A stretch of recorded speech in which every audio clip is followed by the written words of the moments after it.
You're listening to Petty Little Things with your hosts, Victoria's Secret and Davina Divine.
Hi, petty bitches. Welcome back. This is Petty Little Things. I am Davina Divine.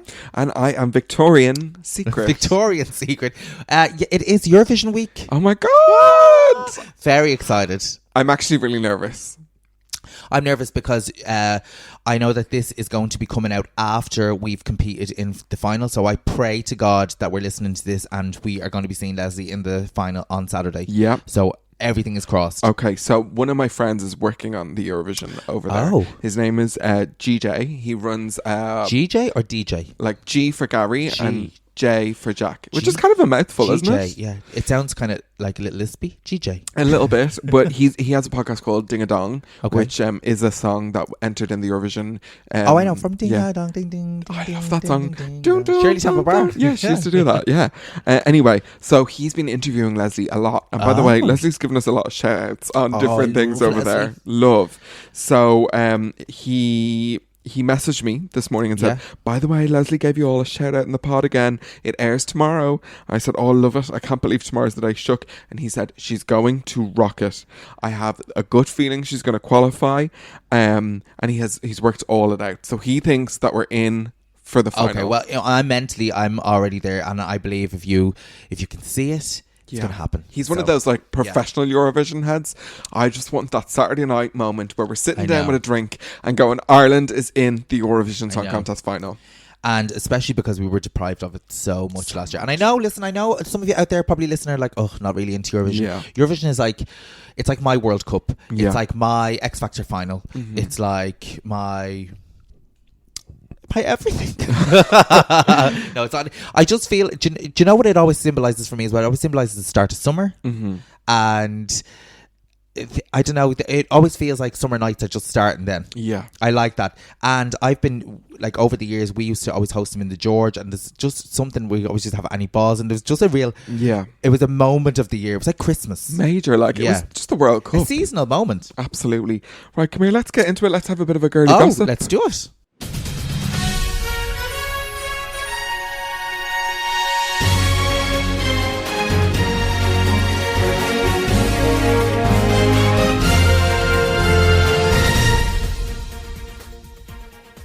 So there we are. That's now. That's that imaginary theme tune. Let's get into the headlines for the week. What a week it has been. It was really amazing. Firstly, for anyone that doesn't know, me and Davina put on a charity event last Friday. If you've been living under a rock, and you haven't been following us or listening to us, because that's all we've been talking about for the last couple of weeks. For sure. But like, it started as something we were just thinking about, and then all of a sudden Davina was like, right, we have to make this happen. I'm getting on to all the acts today. Fair play to her. Within about 2 hours, she'd spoken to pretty much 80% anyone of who drag would answer queens. the phone. Yeah, anyone. And we had 25 entertainers live from the George for our what we think is maybe our last Petty Little Things. What, live for a while? Who knows? Who knows? Like, you can't make any plans. No, there could be a sixth wave next week. God, do you know what I mean? Yeah, like... And it was pretty major because firstly we wanted to do our last one potentially for charity because you guys at home have supported us so much. We had a regular audience every week, if not every 2 weeks, and it was major. And we are like, right, let's do a big thank you. And we had been planning to do this since last year, so this was like in the makings, and it was in the ether for a long time. So I knew when the country sounded like, I was hearing little snippets, things are starting to move, and I was like, we have to get people while they're at home. And I know as well, it's not like we have to, like, I knew people would have liked to enjoy the event and support it, so it was a win-win. Yeah, it was. So on the night, with ticket sales alone, we almost raised, I think, $5,000, and then on top of that, we did this amazing charity, and so many brands gave us prizes for it. So many, and that was an additional $3,000. So on total, you guys helped us all raise €8,000, which is a lot of money. Yeah, considering we did that in a week. Yeah, we did that in a week. Like, there's charities, and this is a really hard time, I think, for charities, and I felt personally really like delighted to be able to just give that to HelpLink, who's the charity that we were doing for, which is they support mental health counselling, low cost and free for like all walks of life, all ages, from all over the world, really. Yeah. So we're excited to present a check to them very, very soon. We want our big moment though, of course, because I've already ordered the big charity check to me. You know, the big, huge ones. I texted her on Friday. I was like, should we get one of them big fancy checks? Do you know what I mean? Yeah. Hello. Like, how glam. Yeah. Do you know what I mean? Imagine taking that out of your purse. Oh, could I cash this, please? And think of how small I'm going to look next to that check. Do you know what I mean? Like, everyone's going to think I'm Kylie's height beside that check. Oh God. So yes, likely. We're working with the people that organise the raffle on collecting that money out so that we can then lodge it and get it paid to HelpLink. The event itself was really fun, though. I really enjoyed being in the George and seeing drag performances. Like, how exciting again! It's kind of strange, isn't it? Because I feel like we've been still performing and working through it, but at the same time, so disconnected. It almost felt a little bit like a dream. Yeah, didn't it? Really did, like, actually. Yeah, very kind of surreal. And then it was just over, and it was like, okay, like, and we got to use the dressing room and the George, which we have never used. Like, literally, there was like the dust and everything, you know, and it's a brand new dressing room. It's just going to be very surreal going back to real life. Yeah. Didn't miss the 4 flights of stairs up to the George dressing room. Don't really care. No, I was like, oh my God, it's so far away. But it was nice to see everyone and just like have a little party. And the reaction at home of everyone watching was major. Like, everyone was loving it. And a big shout out to all the girls that took part. Like, they all pulled it out of the bag and really committed, and like, kudos. It was brilliant. But for a bit of gossip, to move on. Yes. Is Jennifer Lopez back with Ben Affleck? Bennifer.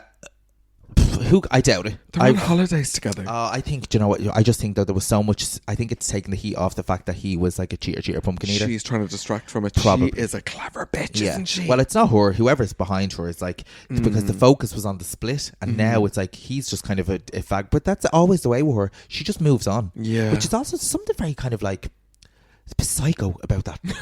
There is. There's something a bit like psycho that she can just move through men like that. Like that, it just kind of makes you think, well, did she not care about him at all? At all, right. Yeah. Do you know? Yeah. And even if this is lies or true, it's just weird that she's comfortable with that being out there. Maybe she's pissed off because the cheating rumours were there. Maybe she's a little bit trying to get him back. Or the facts are, Ben Affleck, still a dirty ride. Still a dirty ride. Like, absolutely dirty ride. Even with that rotten tattoo on his back, I'd climb him like a tree. Oh, yeah. And he's tall one, so he'd be great red carpet. He's a tall one, He's a tall one. We do love a tall Climb one. him like a tree.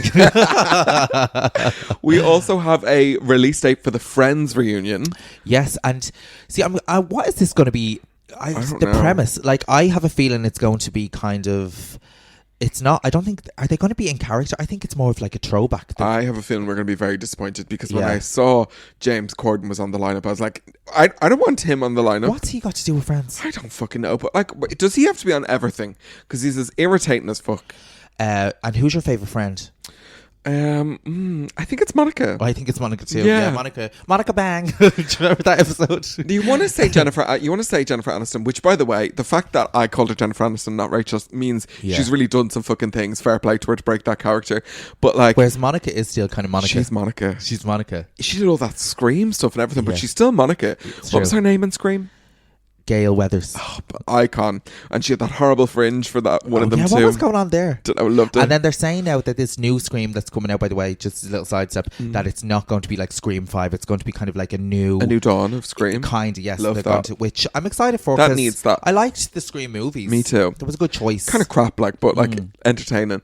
I was obsessed with as well, though, Lisa Kudrow in The Comeback. Oh, you were. The Comeback, like, is just, to be honest, funnier than Friends. Yeah. Like, so dry, so clever, and she was well ahead of her game. Like, she was making fun of reality TV shows before. If you haven't seen The Comeback with Lisa Kudrow, get on it. Like, it's about this failed kind of 80s sitcom star who's like having a comeback. It's really hard to find online, though. Really hard to find, yeah. But if you do find, it's not on Netflix, by the way. If anyone says that, is it on Netflix? I do like when when you put up that you're watching something online and do you have a link? Yeah, it's one says you have a link, and I'm like, here's an idea.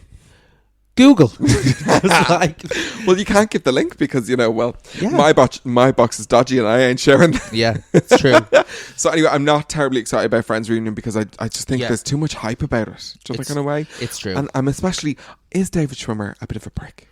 I don't know. I saw him on Graham Norton recently, and like I always think he's a bit flat. He was really funny. Oh, really funny, and I was genuinely kind of surprised. Yeah, I think if anyone is a bit of a prick, I think it could be probably Matthew Perry. Oh, he got stung for some weird thing on that Raya app. Oh, yeah. So I think he's a bit of a dirty dog. Yeah, allegedly. Now that's just like the rumor mills.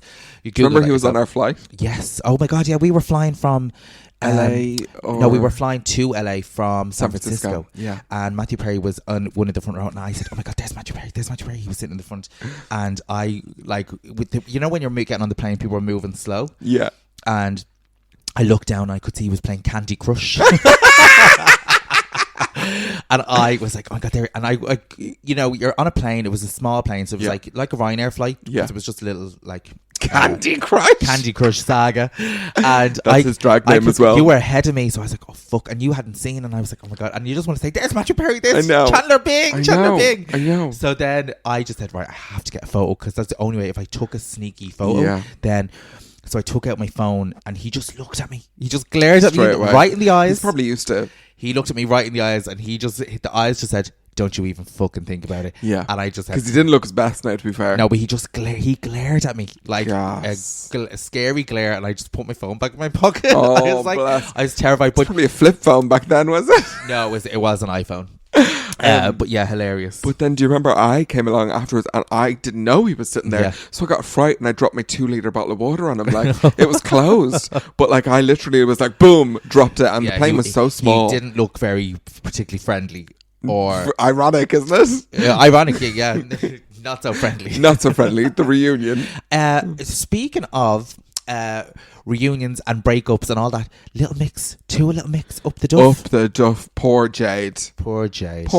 Like Jade the getting shit-faced at the Brits on her own. They've like literally just fallen apart, haven't they? Yeah. This has not been their year. Here, I would say two things happened. Firstly, Jessie left and then the pandemic was happening. They were like, right, if there's ever a chance to have a baby, let's do it. Yeah. And they'd say this all started shagging like rabbits. Which they was planned. I wouldn't. I have a feeling it was, do you think? Lots of people got pregnant this year because they had nothing else to do but have sex.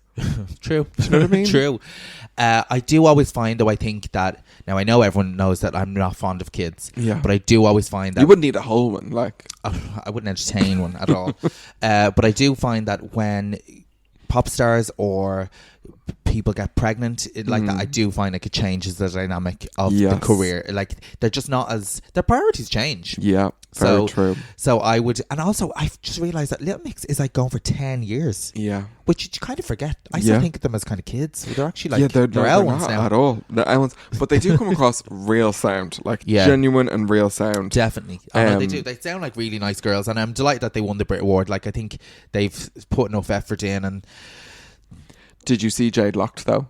No. Icon. Fell out of the Brits. Did she? So obviously those two are there sipping on their water or sparkling water, whatever it was. And Jade probably drinking for 3. Yeah. Shit-faced fell out of the place. In a taxi, giving the finger and all. I'd say those award shows are boring as hell. I'd say so boring. Like, but do you know what? There's so many of them that go to the Brits and they don't drink. Yeah.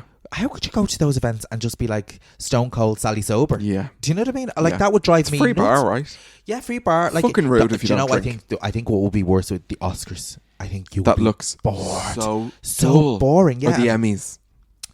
The Emmys, the Emmys, I suppose. The Golden Globes doesn't look so bad because they get food and they're kind of like round tables. And You have me at food. Yeah, I feel like the Golden Globes might be a little bit better, but the Oscars will be the worst. The worst. Yeah. But then the parties after the Oscars, that could be worth it. Do you know what I mean? But you just go show your face. Well, unless you're being nominated, you don't really have to stay.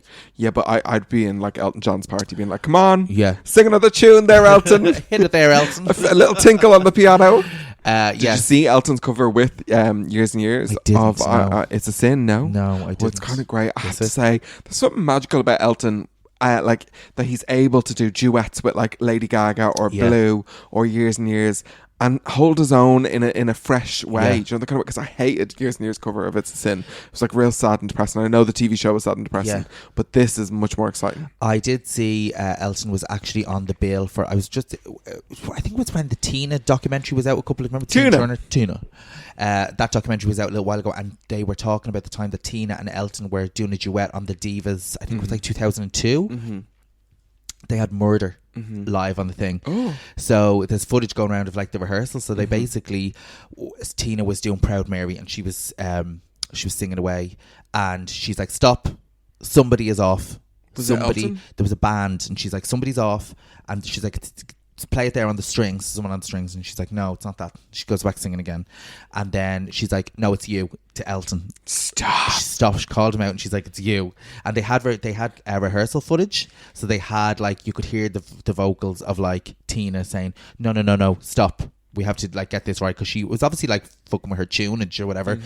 And Elton, she said, "No, you need to play it like this," and he said, "I don't fucking tell you how to sing. You don't fucking tell me how to play the piano." And got up and stormed off, like left her. So he stormed off back to his dressing room. The Murder. Then Tina stormed off, and there was like, they were not talking then, and they were both booked to go on tour that summer. That's why they were performing together, but they were doing like a joint tour. Yeah. Tina and Elton. Yeah. And the tour never happened. Oh, that would have been iconic. Could you imagine? Like, would have been absolutely brilliant. amazing. But yeah, that always like. So I think Elton has his moments. Oh, diva! I kind of enjoy it. I love that. Yeah. I don't want my pop stars relatable. I want my pop stars to be crazy. No. Do you know what I mean? I love when he goes Gaga to in a fucking meat dress, like. And do you know what? He always attacks people, and then he's like, they always like end up being friends again, which She I is quite the enjoy. diva. Yeah. The bitch is back, as she says herself. And actually, speaking of divas, Katy Perry is going to Vegas. How do you feel about that? I've never really wanted to see Katy Perry live, but Have if you I ever was, seen her live? no, but if I was in, Yeah. if I was in Vegas, I would go see her. Her new show is called Play. Yeah, I wouldn't go see her here though if she came. No. I was watching an episode of Catfish recently where this guy was convinced he was in a relationship with Katy Perry. Oh, it was so random, and I was like, you know, he was convinced. It was actually one of my favorite things to do is, you know, with these series that have loads of episodes, if you go to IMDb or IMDb, whatever, and see which ones are like rated the most. Oh, that's very clever. Yeah, so you can kind of just like cut through, because some of the episodes are crap. This one was rated that one of the comments was one of the only episodes where the person who is catfishing isn't as crazy as the person who's being catfished. So he was convinced, and then when he met this girl and she's like, "No, I'm not Katy Perry," clearly, and they were like, "How can you think that this is Katy Perry?" But he was convinced. Like, do you think Katy Perry be any cracking a night out? No, I did make up on her granny. Did you? Katy Perry's granny, yeah. When they were Ireland? filming, they were filming That Part of Me documentary, and they came into Brown Thomas. They were just filming that, like, she's on tour, and they were traveling around. Obviously, they filmed loads of stuff, and that I think that you see, like, are when you they on were the in cutting Dublin, room floor somewhere? Oh, I don't know. Like, but they were just filming the granny and the mother out shopping, and they were in Brown Thomas having a little snoop around. She was really nice. Just put a bit of powder on her, and off she went. Mrs. Perry, there you go. I don't even know if she was a Perry. I don't even know if Perry's a real name. I don't know either. I don't think Katie is. No, Katie's not. No, she's Katie Hudson. Oh, Katie Hudson. Yeah, I knew it wasn't. Yeah, I knew it wasn't Perry. Yeah, yeah. So, but they were lovely. Like, very kind of just American tourists. Yeah, like, nice. This week as well, big news. Penny's has reopened. Oh my god!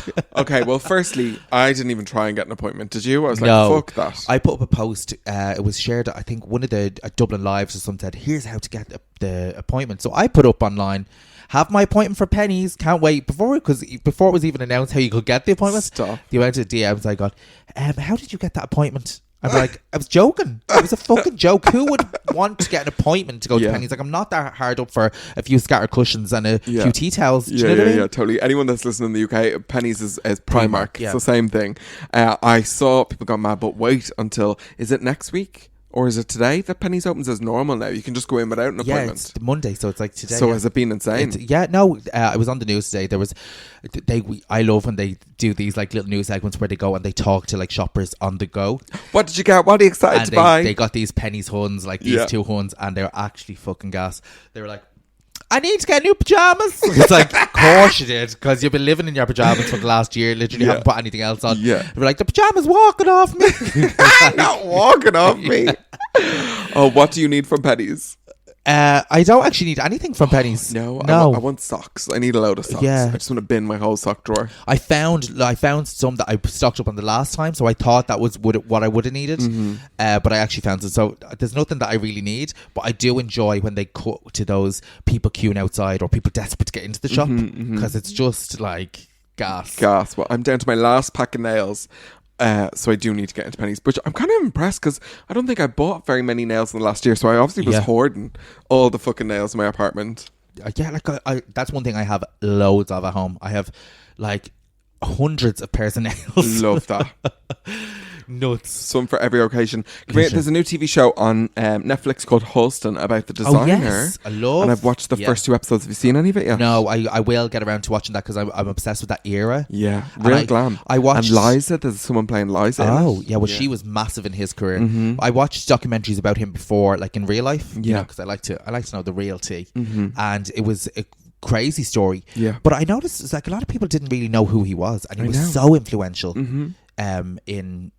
Do you know what I always remember? One gorgeous scene was, do you remember Sex and the City 2? Yes. And they're in Dubai and she's wearing this big orange Halston number, which was like vintage. Halston. Gorgeous. Yeah. Like he had some amazing, iconic, beautiful dresses. Amazing. Well, I watched the first 2 episodes and Ewan McGregor's in the leading role, right? Yes. As Halston. Yeah. He loves playing a gay character. Yeah. Because literally, like by the end of episode 1, there he is getting reefed around, bottoming for some other fella. Oh, was he? And I was like, fair play, Ewan, go on. Taking it for the whole team. Like I like Ewan McGregor. I think too. I always get him kind of confused with James. Is it James McAvoy? Yeah. I don't think they're alike though. No, they're not. I think they're just because they're Scottish. Yeah, maybe. I think that's the only thing. He's still very handsome though. He's like still. Yeah, he's holding up well. Yeah, but yeah. Anyway, he's getting ploughed out of it on Halston. Seems really good. I'm only 2 episodes in, but there's only 5 episodes. Yeah, I will. I'll definitely give that a go. I'm after getting now knee deep into that Mayor of Easttown. Yes. It definitely heated up. It's now starting. It's kind of it's one of those shows that kind of just turns a little corner. The cast is just so good. Like there's just so many amazing actors, and I love. You can't go wrong with Kate Winslet. No, but Rose. I kind of feel like it's one of those shows that I'd love another season of it. Yeah, the cast is just so good. Yeah. Like, and even when the first few episodes I thought it was very kind of slow character building, I was like, I don't know about this, but I now know that they needed to do that for the long. So yeah, I'm in. Love it. Well, come here. Shall we pause for a little petty promotional moment? Yes, of course. Okay. PPM. PPM. Well, first off, I want to do a shout out to our Patreon person of the month. It is the lovely, you're going to love this because we love him. Yes. Davy Quinlan. Aw, Davy. We love you, Davy. Thank you so much for being one of our patrons. If you haven't checked out our Patreon, you can join from as little as €2 a month. There is extra bonus episodes, there's video content, and we just released a video over there reacting to an old video that we did 10 years ago with our old friend Blonna McGee. And R.I.P. Absolutely gas. So that's exclusive content only. Normally we say what our next live show is on this, but we actually don't have one. No, we'll have a couple of little bits coming up, obviously via Patreon. Definitely exclusive little bits. So do sign up. Yeah, we're looking at doing a Pride only Patreon event. So and the other thing, we want your help on this one is I want to do a video with Davina reacting to dirty Irish Twitter. Okay, so dirty Irish Twitter, yeah, or OnlyFans. Well, no, because I was thinking OnlyFans, but then we have to subscribe to them all. Okay, that's true. Do you know what I mean? Yeah, yeah. So we want your recommendations on the best dirty Irish Twitter, and we will do a video reacting to those. Okay, so like, I actually like the sound of that. Yeah, okay. I love that too. Yeah. So if you're listening, Twitter is like a little horn dog playground. Yeah. Why is that allowed? And like Instagram, like you show a nipple and you're out. I have no idea. That's a really good point. Yeah. If you know that, let us know that too. So if you have any suggestions of accounts that we would get a giggle out of, please do DM either of us, because we'll record that later on in the month for our DM Patreon. Victoria, because I want to be surprised. And the last thing is, we just want to ask you, tell one person, do your Yes. Irish duty and be Share a and gossipy care. bitch, and tell your neighbours, tell your family, tell your exes, tell your granny. Yeah. Spread the love. But that's it. We're going to take a little break, and we'll be back with our very special guest, aka this year's Eurovision entry, Leslie Roy. Ooh. So, guys and gals, we have a very special guest. We had her last year on the pod. Our first time ever having Yes. someone more than once, by the way. I know. So you are our first second coming. You're the second coming. That's what they say about me a lot, to be honest. It's, of course, Yes. Leslie Roy. Ireland's fabulous Eurovision entry and pop star aficionado. Such talented songstress, and we're so delighted to have you here with us again for the second time. It's always better the second time, isn't it? Oh, it's better. Thanks so much for having me. No, amazing. Listen, what a whirlwind you must be having. Like, Eurovision is just around the corner. Like, Yep. I was thinking when we were going to have you, I was like, what? There's so much to talk about. And so much has happened in the last year. Yeah. Like, I was like, where do we even start? Yeah. Like, Seriously. What a year. I know where to start. Can I be a nosy cow? Yes. Leslie, Yeah. what was it like hearing about the Eurovision was not going to happen Yeah. last year? Because we spoke to you, and in the space of a week, It was it just changed so before, much. yeah. And in fact, Yeah. we spoke to you in a studio when we could still all be in Yeah. the same room together. So Yeah. talk us through how that felt. What was it like?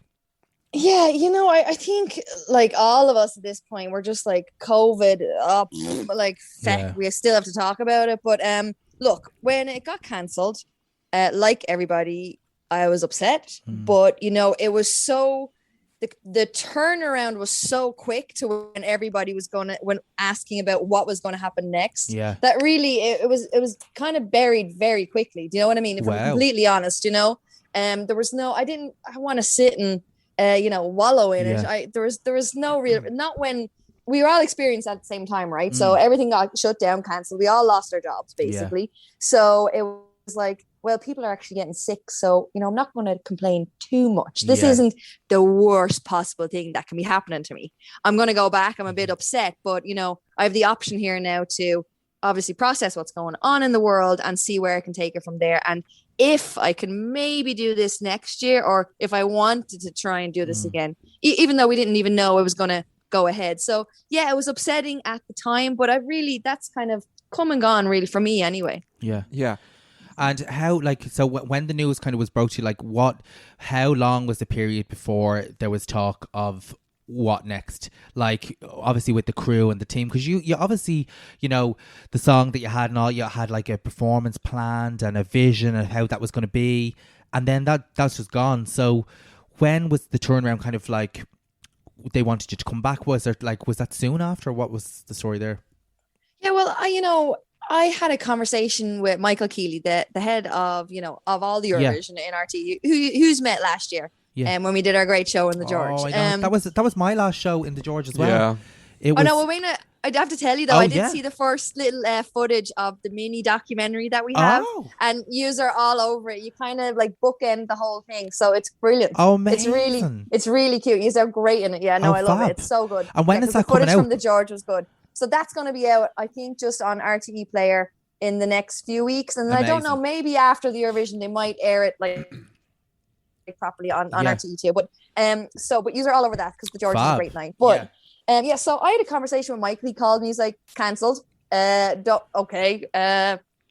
This is madness. And then, the next few days we started to see that some countries were actually, announcing that their artists were going to come back straight away. They were like, we're going to let them come. We don't even know what song they're going to do, but we're going to have them back straight away. But Michael and I were like, this is like a song contest. You know what I mean? And the Irish people take this so seriously. Right. Yeah. And Irish people, there's still a bit of contention around how artists and songs are selected. So I was on the same page with him, is that we can't talk about this until there's a song. Yeah. So I said, if I can get into the studio, whenever that may be, this is March, let me see if I can get a song, and then we can talk about it, because there's nothing else to talk about. So I didn't want a sympathy card.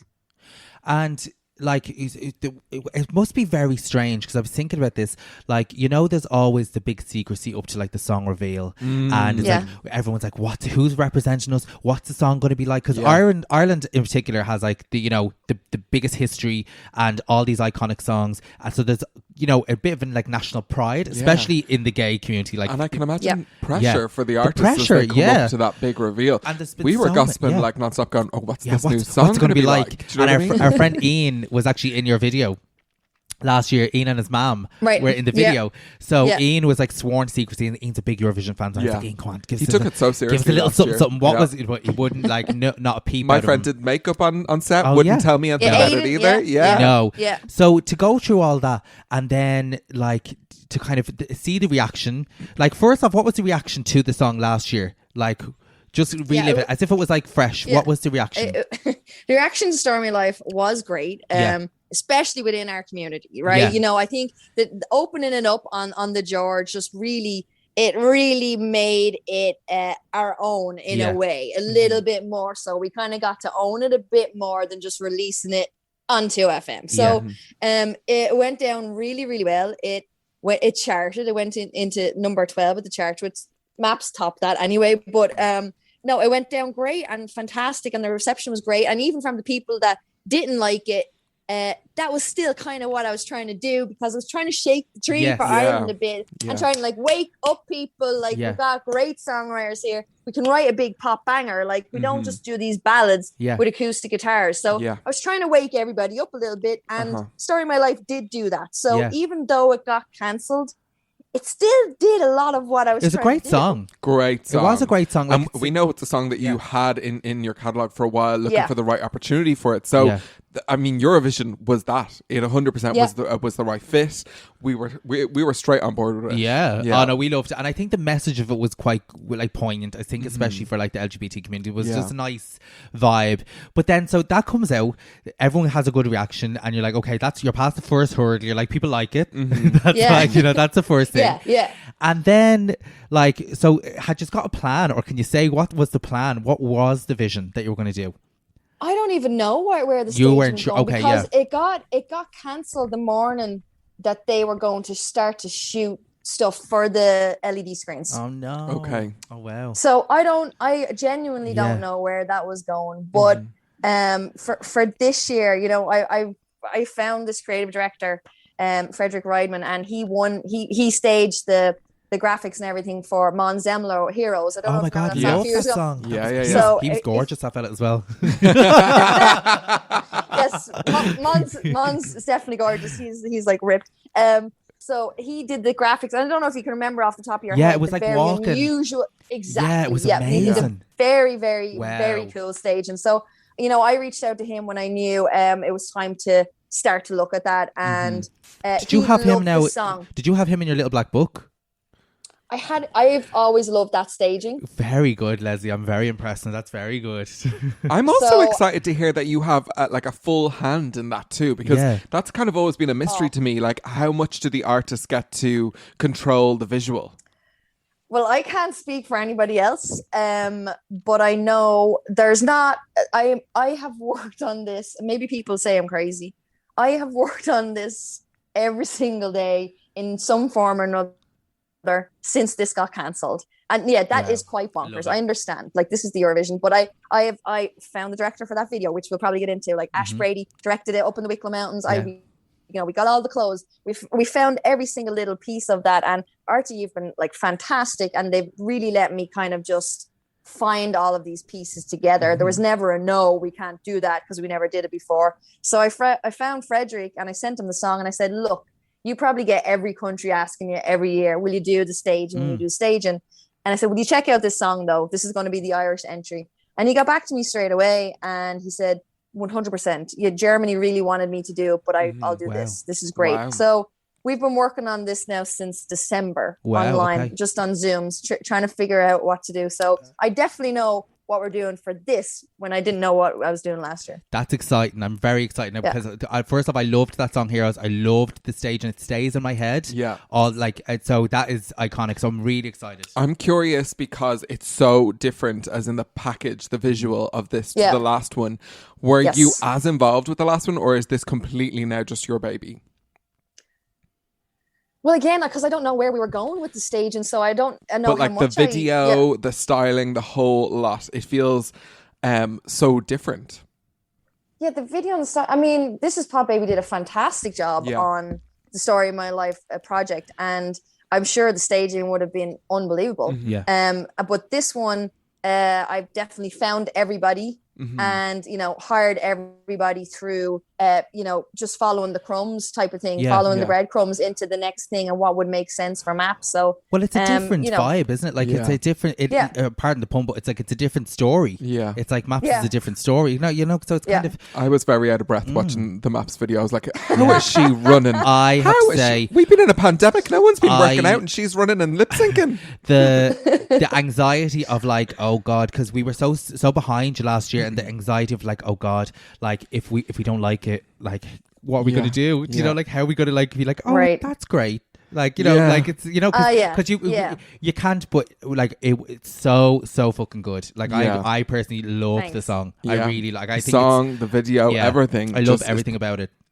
Well, again, there was a lot of thought that went into how do I give you something that kind of gives you fills the itch of story, but there was no point. Like there was literally if I had gone and wrote Story of My Life Part 2 and we did another like in the studio video like that, it would have just been it would have fallen so short. Like there was no point. Okay. So I had to elevate somehow, and I had to I wanted to be like the video to be like movie. I wanted it to feel very, very different, but still have that pop sensibility, but something a little bit different.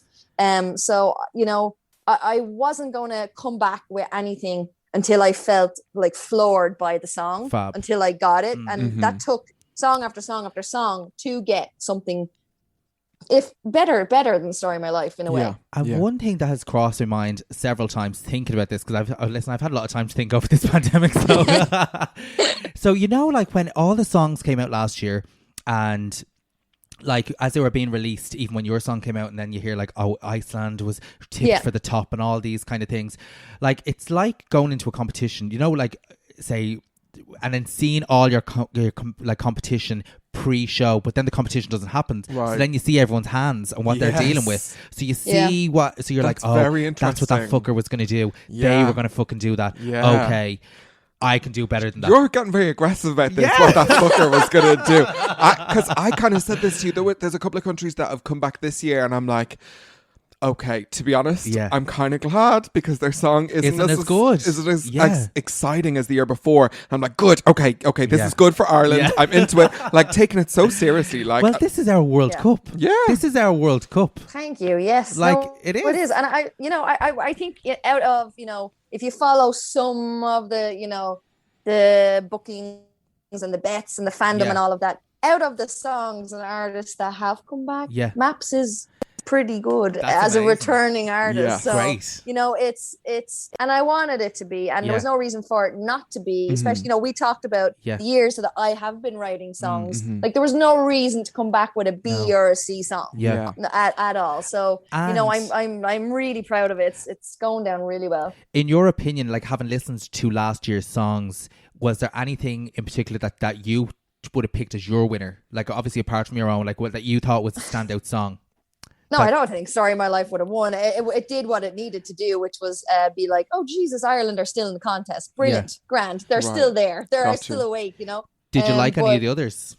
I think Iceland would have won. I mean, that was like a no-brainer. I think a video going viral, as we all know, it changes the game. And I think Russia had a video that went viral, and the song wasn't great, but there was a weird kind of dance, wasn't there? I can't. I'm really bad with names. So. Like, don't quote me on that. But I remember there was although they get lots of backlash for the anti-LGBT stuff. Yes. So it's always Little very Big. That's it, Little Big. Yeah. So it's always very controversial. And this year you were mentioning Germany about your director, maybe like Germany. I saw the guy with Germany. It's like it's manic. That song is like a bit of everything. It's like got ukulele. It's like, I don't even know how you describe it. It's like 4 different songs in one. Which is going to make for really exciting staging in a way too. Do you know that kind of way? I think it's going to be good staging for Germany. I think it'll be good. And I think all of it's going to be very interesting because as I'm sure you've been reading, there's going to be like only about 2,000 people in the stadium. So it's going to be empty basically. Yeah. So there's not going to be an audience. So it's going to be interesting. Than none. Yeah. Do you know what I mean? Yeah, no, it's going to be very interesting to see what people do with their staging. If it's just a lot of the same kind of Eurovision performances or not, or if anybody's using anything different. Do you know, I think as well this year, there's something about what we've all been through, like the last year.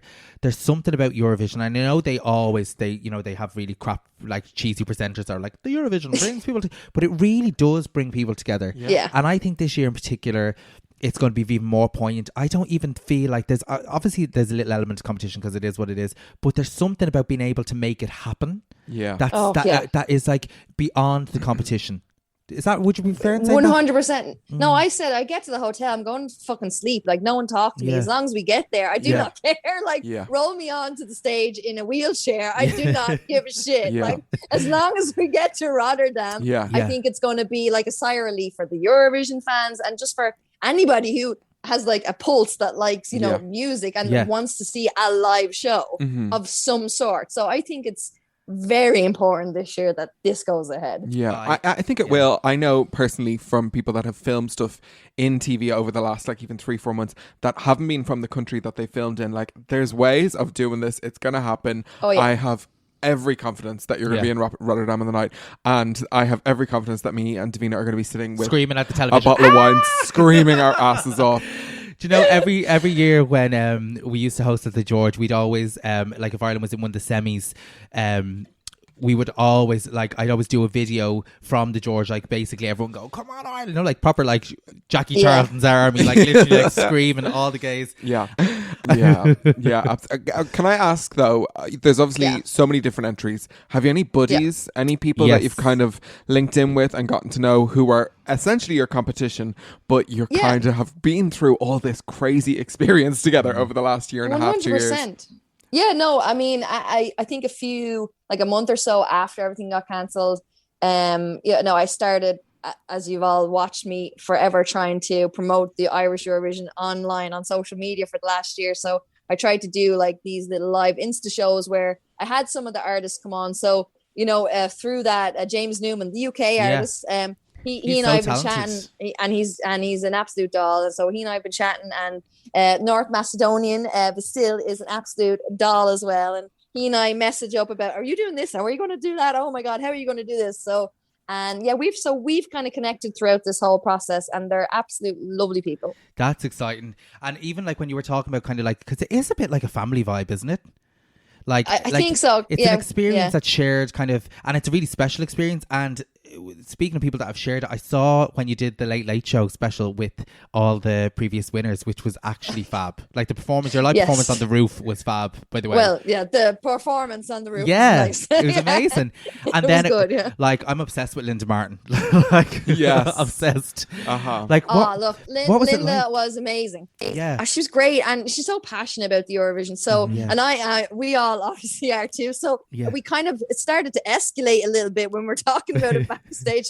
And now, Leslie, what are you going to do about this? And what are you going to do about the outfit? And what are you going to be? And she it got up to a 10 very quickly. And Paul and Charlie were like, oh, for fuck's sake, Linda, will you shut the fuck up and leave her alone? They had a banter like they grown up together, because they do shows together every year, and they've been in the circus, and Niamh was like the same. They're just very much their own little family unit. Oh, she's so chill. She's rolling her eyes at everybody. So, what I did notice watching it was just about, obviously, like they kind of won in a cluster. It's how different it has changed from when they won, and how different even the music business is, and how like.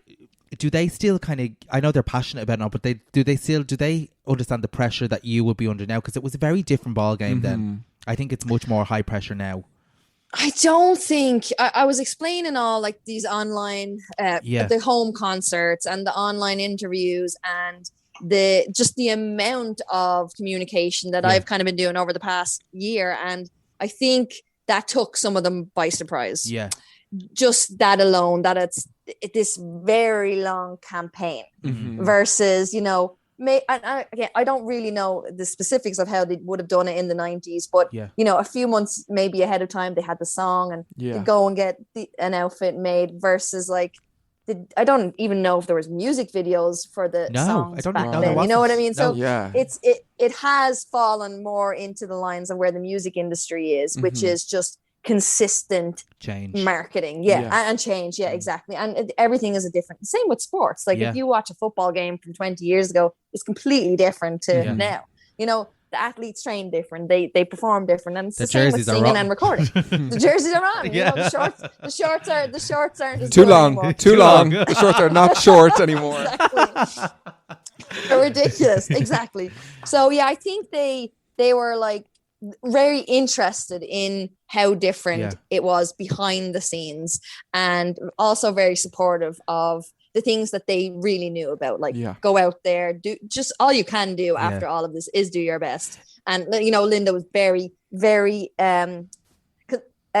concerned, I guess, about the outfit, getting the outfit. Oh yeah, so, well, I have to say, she looked amazing on the late. She was wearing this, amazing. like very like body on her, stunning body on her. Audie, absolutely. I would have been shitting it performing with those Eurovision legends. Like I have to say, nerves would have been through the roof. Yeah.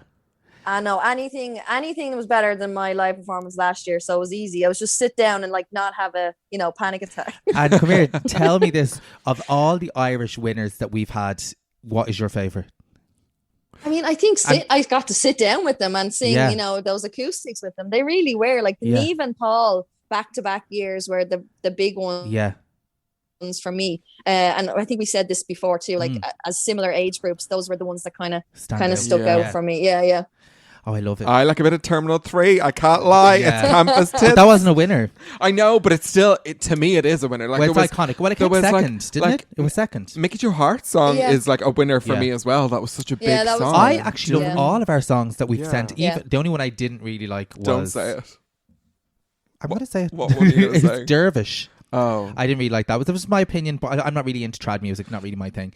But that's just my personal opinion. While we're talking about writing songs, how many songs do you think you wrote for as options? Like, Be Real. How many? I think there were a lot of starts. So, like, I'd go in on the day and get a vibe going, and kind of know after a few hours if it was worth finishing. So there's a lot of started songs. Okay. Yeah. Then there's a medium chunk of semi-finished songs, and then there's about 5 fully fleshed songs. Wow. 4 or 5 fully fleshed songs. But that's down from like a lot of days of writing, if that makes sense. And Max was one of the last ones that I got. And when you win, will you release them? That's what I was going to ask. Are we getting an EP? Are we getting an album? Like, I mean, it seems wasteful not to like give us some sort of little package. No, I think I'm trying to piece together now the other 2 or 3 to see if it and I think they do sonically make sense to put together as an EP. Yeah. Because I tried a lot of different styles too, because I wanted to make sure I ticked all the boxes. Yeah, exactly. Oh so there's some that just don't fit me at all and would only work for another artist. Yeah, but as my other options, like literally that's the title. My other options. I'd buy it. Yeah, with a full visual album of what you would have done for each one. I would have a different aesthetic for each song. I would have done this. I would have wore this. Linda's in this. Definitely. Okay, we're going to cut that right there. If you want to hear more from our interview with the lovely Leslie Roy, head over to our Patreon right now where you can hear the rest of it, plus a whole lot more. Actually, this is one of my favourite Patreon episodes because we've actually already recorded it. It was really fun. And also, this interview was recorded before Leslie went to Rotterdam, so we're wishing all the best for you, Leslie, and we hope that you slay it on Saturday. Yeah. And Tuesday. If anyone's mad into Eurovision, we really go in on Eurovision in this episode. So yes, but it's time for everyone's favourite time. Moment. It is Rotter of the Week on Petty Little Things. Okay, Davina, I think you're really going to like my rotter this week. Okay.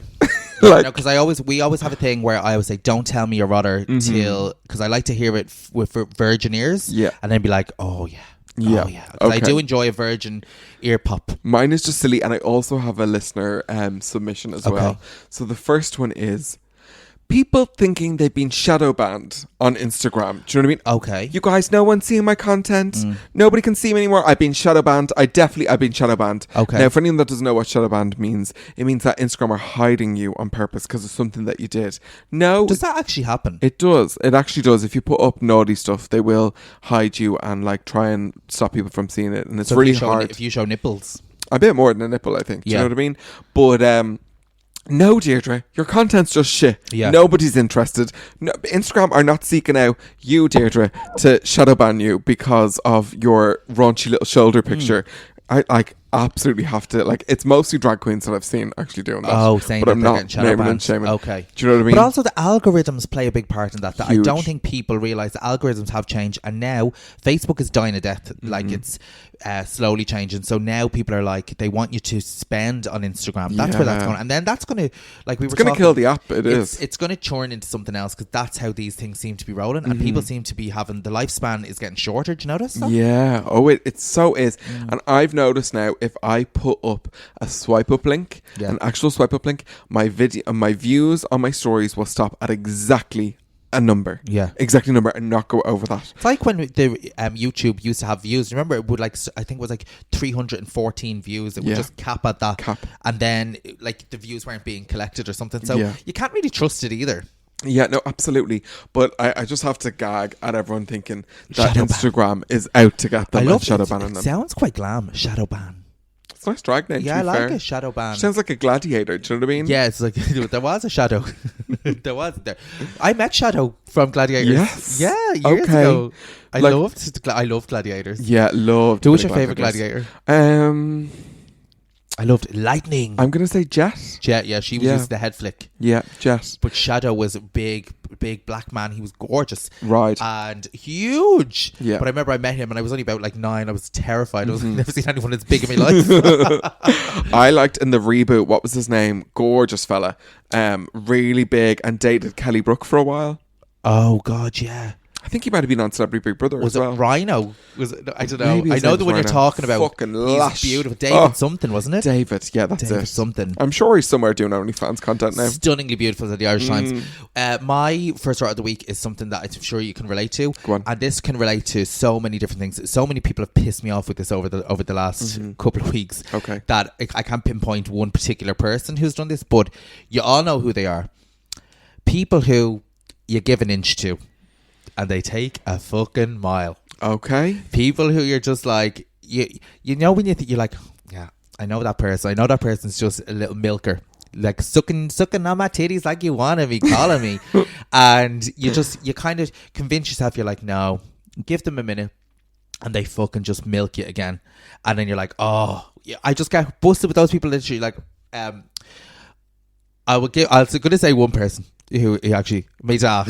Oh my right? God. So this is one person that I can pinpoint. There's a few now that's in crossing path in the last couple of weeks, but one thing in particular, just like I know his ways, I know how he is, and you do one thing, you do one good deed, and that turns into another. Yeah. And it's very fucking draining. Yeah. Because you just, in your goodwill and your good nature, you think, I'm doing this person a good turn. You're doing this and you're doing it out of the goodness of your heart. And as soon as you turn your back, oh, they're out with the measuring tape, the inch is gone, and they're like moving it on, and they're milking you dry. So that has been rotting me this week. And you all know people who do this. There's like, you have to, what I will say is, have your wits about you. Yeah. Your gut will never steer you wrong. So keep it strict to the inch. Okay. Inches are very important, girls and boys, gays and days. Don't give more than an inch. Don't give more than an inch. And I won't be budging an inch now. I've learned my lesson. Very fair. Okay, let's move on to our listener submission. I'm only going to give this person's first name. Okay. Just in case they're caught rapid for this. Oh. So this is Stephen. Okay. And Stephen has said, everyone and their mother creating wax melts. Oh, okay. Everyone and their mother. So there's been a big trend in the last year where people are creating their own, brand of wax melts. Okay, and I have seen them and sell, like. and to be honest, I actually kind of thought, I was like, they look quite nice. Yeah. Like, I haven't. The only reason actually I haven't got them is because I am actually kind of always afraid about just with the dog and stuff around That the dog would eat them. Well, no, just that it's in the air because it's like a lot of those air fresheners and things that can be quite toxic to dogs. So it's quite. You know, you want to be sure that you're, you know, like. I mean, and Winnie's already a soldier. She's been through enough. Well, she's very high maintenance. Do you know what I mean? Yeah. And you wouldn't want to be putting something like that into the air that you would like poison your household pets. Very fair. So but I do get that because I've seen there was a big trend of like start my own business, girls. Pyramid schemes. I'm selling the wax melts. Get this. This smells like Gucci and this smells like Dior, and you're like, I do love a get up and start your own business. I like the initiative and the get go. I like that, but it's, I suppose. He's triggered. Stephen is he triggered by the? I think it's specifically the wax products. Melts. And can I ask, do they make the wax melts themselves, or do they where are these wax melts coming from? They're in their own kitchens. Hang on, they're having like a Breaking Bad moment where they're like melting down wax and.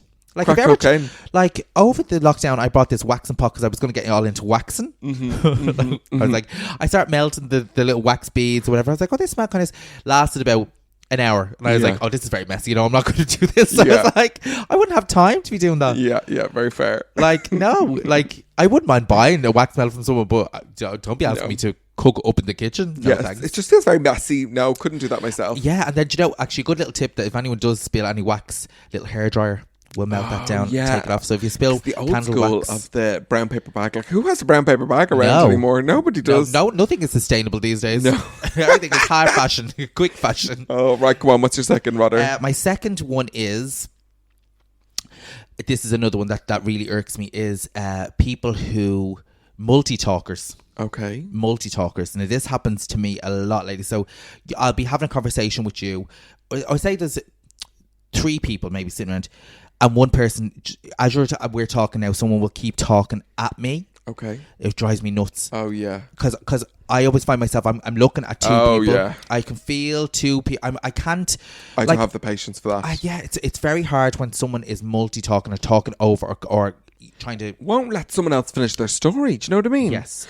And do you know what? The people that do that, often the thing that they're interrupting about actually really isn't about that at all. No, it's not. They just want to be heard. Yeah. So it's very hard. Like, you'd literally be sitting there, and when I'm chatting to someone, I want to focus on what they're saying. I want to listen to the story. I want to hear them, and then the other person can chime in and have their opinion or say what they want to say. But no, it never works like that. A lot to be said about a good listener. And do you know what I mean? Yeah, and it's happening more and more where you find people. I don't know if that people have attention span issues or whatever, but you just like. People can't focus, and it drives me. Or people that constantly interrupt, like constantly, or just interrupt with like a split, like just one sentence, which is nothing to do with what you're talking about, just to derail the conversation. Yeah. Not there for it. No, drives me mad. And now, because we're getting back into society, I think people have been starved of like social interaction. So maybe people are a bit more, but it drives me fucking nuts. Fucking mad. So yeah, it just makes me go quiet eventually, and I'm just like, it makes I can't me be go. arsed. Yeah, can't be arsed. I'm a talker as well, so I love that, and I love hearing other stories. That drives me mad. So yeah. Okay, my last one I'm slightly afraid to say. Oh God, I don't know. I think I might trigger people with Tell this. me, I need to know. I might trigger people with this. I think pregnancy is very exciting. Just to put that out there. I don't. I love my nephew. I'm so into being an uncle. However, I don't really need to see the holding the bump picture like it's going to fall out of you. Do you know what I mean? Like cradling the bottom, holding the top. I'm like, we got it. You're pregnant. It's kind of obvious anyway. I mean, I don't know why it annoys me, but I'm like, it looks like you're trying to stop the baby from falling out. The baby's not about to fall out. The baby's fine. That's unfortunate. Am I going to trigger people with that one? I don't care. Who cares? No, that is very fucking annoying. Yeah. And also these people that think that everything revolves around their pregnancy. Newsflash. There's a whole big world going on out there besides what's living in your fucking belly. I have a kebab living in mine. You don't see me going around holding mine. Like, I love that you used my fear of like people going, to double down on the same thing. I have a kebab in mine. I actually haven't eaten a kebab in years. But now I want one. Now I because you want a mentioned kebab. this. I know. Did you get the quesadillas that I was telling you about? No, I never got the quesadillas. You're missing out. No, I never got the quesadillas. I've been very good with like takeaways. That's when I don't know why a kebab. Do you know what I think was when I always think of somebody being really bloated on fast food. For some reason, I always think of like kebabs, a real English kind of like chavvy vibe, and I always think of like. Do you remember Kerry Katona was always in the Heat magazine eating kebabs, like a big belly, curry and garlic, or not curry, but is it garlic and chili sauce? And they were always slating her, and it looked like so delicious. Oh, it looked yummy. So, yeah. Oh. But yeah, no, listen, that's your opinion. Yeah. That is your opinion. Now, you might not like it, but it's your opinion. That's my opinion. That's my opinion. Well, you guys, that brings us to the end of yet another episode. Thank you so much for tuning in once again. Remember to leave us a review on Apple Podcasts or Acast or wherever you can, wherever you're listening. We love reading them. And tell one person about this podcast. Just one. Share the love. Share the podcast with somebody that you think will get a little laugh out of it. And yeah, and of course our Patreon, our iconic Patreon is that what we're calling it now? Is it our iconic Patreon? It is. Do you know what I love about our Patreon? And I have to say, and the last event that we did, I feel, and I was saying this to you earlier on, it feels like a little social group. Yeah. It feels like we're all in on the same gag. Feels like everyone's singing off the same hymn sheet. And everyone's a crack merchant. Yes, and they get the humour and they get the crack. It's like a little club. Yeah. So that's why I actually really love it. I genuinely love it. And I can't wait that event that we did really made it real. It made it real. We could see the people. Do you know that kind of way? And see, before the pandemic and all this was happening, when I was out like in the clubs, and people would come up and they're like, "I love the podcast," and you don't realize that people are listening and people are laughing along and having a good time with you, and that just highlights the connection that I love about it. Absolutely. And remember, you can find us on Instagram. There is gas videos that we work on for new episodes all the time. They give us a good chuckle. Our Instagram is @PettyLittleThingsPod, so go check that out too. Do listen, we're gonna wrap things up. Thank you so much. Yeah. Big kiss to you at home. Big except kisses. you rotter. Big kisses. But until next time, stay petty.